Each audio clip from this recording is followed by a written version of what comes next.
Pernah terjadi, kurang lebih terjadi tahun 17-18 Hijriah, di zaman kekuasaan Amir Mu'minin Umar bin Khattab radhiyallahu anhu, dikenal dengan Taun Amwas. Jadi wabah yang terkenal di wilayah Amwas, ya. Itu kurang lebih terjadi tahun Masihnya 639 Masehi. Waktu itu mati kurang lebih 20-25 ribu jiwa kena wabah ini. Dan mereka pada saat itu kebetulan kaum muslimin sedang menghadapi orang-orang Romawi. Umar bin Khattab lagi keluar dengan pasukan besarnya untuk menghadapi Romawi, menaklukkan mereka agar bisa menerima Islam. Dan pada saat itu, pada saat Umar bin Khattab mau masuk ke dalam sebuah lokasi, ternyata di sana ada informasi yang sampai kepada beliau, ada wabah taun, ada wabah yang mematikan di dalam ini. Maka Umar bin Khattab menahan seluruh pasukannya, lalu bermusyawarah dengan sahabat-sahabat dari Muhajirin, dari Ansar, orang-orang yang dianggap senior. Kira-kira apa yang harus kita lakukan? Masukkah?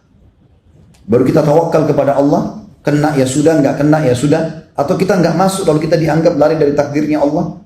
Kesimpulannya teman-teman sekalian, pada saat itu ada dua orang sahabat, Abu Ubaidah bin Jarrah radhiyallahu anhu, sahabat Nabi yang mulia, juga Mu'adz bin Jabal, berkata, wahai Amir Mu'minin, apakah anda lari dari takdirnya Allah? Udah masuk aja, tawakal. Lalu Umar bin Khattab menjawab, mengatakan, wahai Abu Ubaidah, kalau seandainya bukan kau yang ucapkan, artinya sayang kalau kau sampai ucapkan itu, sebenarnya kau harus berilmu. Lalu kata Umar, bagaimana kalau seandainya kau punya gembalaan, lalu ada dua buah lembah, satu lembahnya itu tidak ada tanamannya, yang satu ada tanamannya, kira-kira yang mana kau akan bawa gembalaanmu? Ke tanah tandus kah lalu kau katakan tawakal Allah, atau ke tanah yang ada tumbuh-tumbuhannya? Lalu kata Umar, saya tidak akan masuk. Abu Ubaidah pun tetap ngotot, dia masuk, salaman sama Umar bin Khattab, akhirnya sama Mu'adz bin Jabal masuk dan terbunuh dengan wabah tersebut. Yang terjadi teman-teman sekalian, setelah masuk dua sahabat yang muda ini, ternyata ada sahabat Nabi yang namanya Abdurrahman bin Auf, sahabat-sahabat yang masyhur namanya, datang mengatakan, wahai Amir Mu'minin, saya punya berita dari Rasulullah sallallahu alaihi wasallam, bahwasanya Nabi SAW bersabda, kalau wabah taun ada di sebuah lokasi, jangan kalian masuk, dan kalau kalian sudah di dalam, jangan kalian keluar. Maka kata Umar, segala puji bagi Allah yang telah memandu kami. Oleh karena itu, isolasi ini sangat positif. Artinya memang kita tidak masuk ke sana, atau bahkan kita menahan dulu orang tidak sembarangan masuk ke negara kita, bagiannya sangat positif. Sekarang banyak orang bertanya-tanya, kenapa Arab Saudi tidak izinkan umrah? Lalu kemudian sangka buruk, berpikir positif dulu. Saya dapat informasi di sana, Ka'bah itu kan selalu dipegang oleh orang. Dan corona ini dari tangan orang bisa pindah langsung, pegangan orang saja sudah bisa pindah. Maka kalau dibuka umrah, bukan cuma bahaya bagi penduduk Saudi sendiri, bagi kaum muslimin. Berapa juta orang yang tawaf setiap hari, berapa banyak orang yang tawaf setiap hari, dan berapa banyak tersebar seluruh dunia penyakit ini. Maka ditutup. Dan penutupan umrah haji bukan baru sekarang. Sudah dalam sejarah Islam beberapa kali terjadi umrah haji tertutup. Tapi hal-hal terjadi karena peperangan, ada karena peribut antara kekuasaan dan segala macam hal. Jadi ini bukan hal yang baru. Apalagi ini hanya sementara waktu saja. Demi maslahat semuanya. Dan ini ada dalam syariat kita. Oleh karena teman-teman yang tidak punya ilmu jangan banyak berbicara. Akhirnya mendapatkan dosa. Apalagi bahasanya, kenapa pemerintah Saudi? Berarti satu Saudi disalahkan. Berapa banyak orang yang Anda harus minta maaf dengan masalah ini? Kenapa pemerintah ini larang? Pemerintah itu yang dibahas. Berapa banyak dosa yang kita bisa dapatkan? Kalau Anda punya masalah sama seseorang, kerucut ke orang itu saja. Misal suami istri ribut. Kemudian suami misalnya marah sama saya, dia mengatakan, kamu memang ini tidak dididik oleh kedua orang tuamu. Tadi dia cuma masalah sama istrinya, sekarang masalah sama kedua mertuanya. Jadi tiga dosa dia, tiga musuh dia. Apalagi kalau dia bilang, memang keluargamu begitu. Satu keluarga. Kalau keluarga 30 orang, punya 30 orang masalah. Kalau dia bilang, memang negaramu begitu, sukumu begitu. Mungkin 300 orang sukunya. Memang negaramu begitu. Berarti kalau ke Indonesia 200 juta, dia harus minta maaf dengan sekian ratus juta orang. Maka harus hati-hati dengan lisan. Apalagi kalau tidak punya ilmu. Ini berbahaya. Maka dalam kondisi fitnah seperti ini kita tidak berbicara kecuali dengan ilmu yang benar. Sudah ada betul-betul penelitian baru kita berbicara, itu pun kalau ada manfaatnya kita berbicara. Kalau tidak maka diam adalah emas. Juga dikatakan Ibnu Hajar rahimahullah tentang masalah ini. Beliau wafat tahun 852 Hijriah, menjelaskan kalau larangan mendatangi tempat penyakit itu karena dikhawatirkan menular ke siapapun yang masuk wilayah itu, dan larangan orang yang berada di wilayah tersebut keluar agar orang lain tidak terjangkit penyakit taun. Dan bukti bahwasanya ada penyakit yang menyebar, yang menular, kalau ada sebabnya tentunya. Misalnya kita sengaja interaksi dengan orang-orang yang kena penyakit menular, maka ini ada dalilnya. Disebutkan dalam hadis Bukhari, kata Nabi SAW, la tadimun nadara ila majzumin. Jangan kalian terlalu banyak interaksi ataupun menatap orang yang kena wabah, kusta atau yang lainnya. Berarti memang ada sifat menular. Walaupun ada sabda Nabi SAW mengatakan la adwa, tidak ada penyakit menular, tapi maknanya la adwa tanpa sebab. Bila sebab, harus ada sebabnya. Orang jelas-jelas flu, dia habis pegang ingusnya, mohon maaf, lalu salaman sama Anda. Anda bilang nggak apa-apa, nggak ketular kok. Lalu ingusnya kita gosok di hidung kita, menular masalahnya. Kalau ada sebabnya maka pasti akan ada akibat, seperti itulah.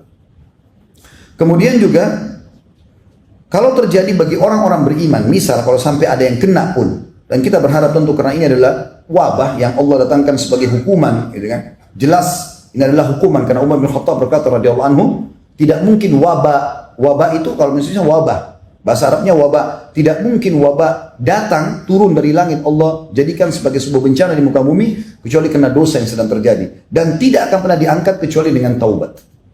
Jadi kita sebagai orang beriman tahu, yakinlah teman-teman, kalau Anda orang beriman kepada Allah Subhanahu wa taala, mengikuti panduan syariat Allah, syariat Anda, syariat Islam, dan Anda juga terapkan apa yang diperintahkan agar bisa selamat dari wabah, dari penyakit sebagaimana yang kita sebutkan sebentar lagi insyaallah, maka Anda akan aman, tidak perlu khawatir.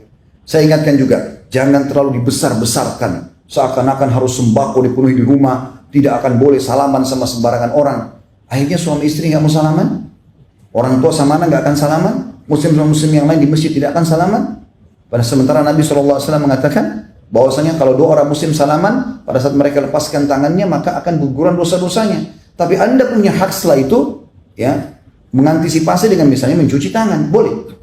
Anda boleh pakai masker, silahkan, itu hak Anda ikhtiar, tapi jangan berlebihan. Sehingga akhirnya setiap orang bersin sedikit, kayaknya corona nih. Kan jadi masalah. Semua orang dicurigai. Di pengajian sekmalah dan tanya begitu, Ustaz, saya lagi flu. Begitu saya flu, semua orang sekitar saya curiga kalau saya corona. Sehingga akhirnya semuanya orang su'udon satu sama yang lain. Ini juga jadi pelanggaran agama. Artinya kita berhati-hati, tapi tidak boleh berlebihan. Disebutkan dalam sebuah hadis, Aisyah berkata radhiyallahu anha tentang masalah taun. Waktu itu beliau bertanya kepada Nabi SAW, maka beliau mengatakan, innahu adzaban yab'athuhu Allahu ala man yasha. Wabah itu sebenarnya adalah wabah taun terutama, tapi ini wabah secara bisa juga masuk dalamnya. Allah utus kepada siapapun sebagai siksaan yang dia inginkan. Faja'alahu Allahu rahmatan lil mu'minin. Dan pasti itu kalau penerima orang beriman maka Allah jadikan rahmat buat dia. Dalam riwayat Bukhari yang lain, kalau ada seorang mukmin meninggal karena taun wabah, maka dia mati syahid.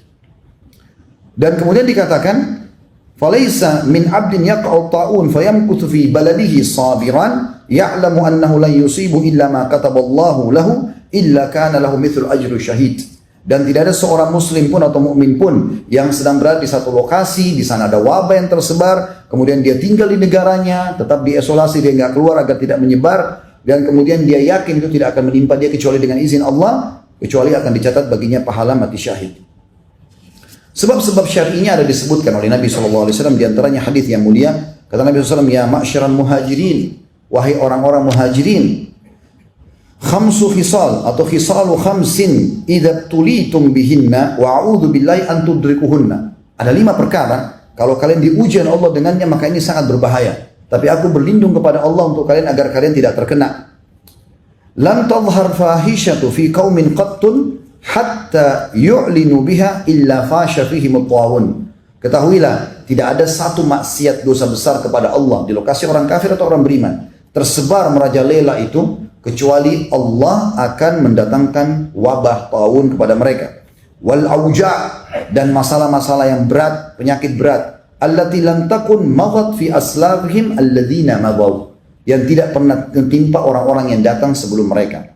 Lam yanqusul mikyala wal mizana illa ukhidu bisinina wa shiddatil mauna wa jurus sultan alaihim. Dan tidak ada seorang pun di antara mereka atau komunitas yang curang dalam timbangan kecuali pasti mereka akan mendatang atau mendasarkan peceklik dan juga susahnya kehidupan serta pemimpin yang zalim terhadap mereka. Walam yamna'u zakata amwalihim illa muni'ul qatra minas sama walaulal bahaimu lam yumtiru. Dan tidak ada seorang pun atau satu kaum yang menahan zakat harta mereka kecuali Allah akan tahan hujan dari langit, dan kalau bukan karena hewan-hewan mereka tidak akan diberikan hujan. Walam yanqudu ahdallahi wa ahda rasulihi illa sallallahu alaihim aduwwan min ghairihim fa akhadhu ba'da ma fi aidihim. Dan tidak ada seseorang pun atau komunitas yang sengaja mengingkari janji Allah dan Rasulnya. Allah mengatakan akan dapat ini, kalau berbuat ini akan dapat ancaman itu, lalu dia mengatakan tidak mungkin. Dia coba mengkhianati dan mengingkari masalah itu. Kecuali Allah akan datangkan musuh-musuh yang akan menguasai mereka dan akan mengambil sebagian apa yang ada di tangan mereka. Wa ma lam tahkum a'immatuhum bi kitabillah wa yatakhayyaru mimma anzalallah illa ja'alallahu ba'sahum bainahum. Dan tidak ada satupun pemimpin-pemimpin mereka yang tidak menerapkan kitab Allah dan mereka tidak menjadikan sebagai sesuatu yang harus diterapkan apa yang Allah turunkan, kecuali Allah akan menjadikan permasalahan di antara mereka.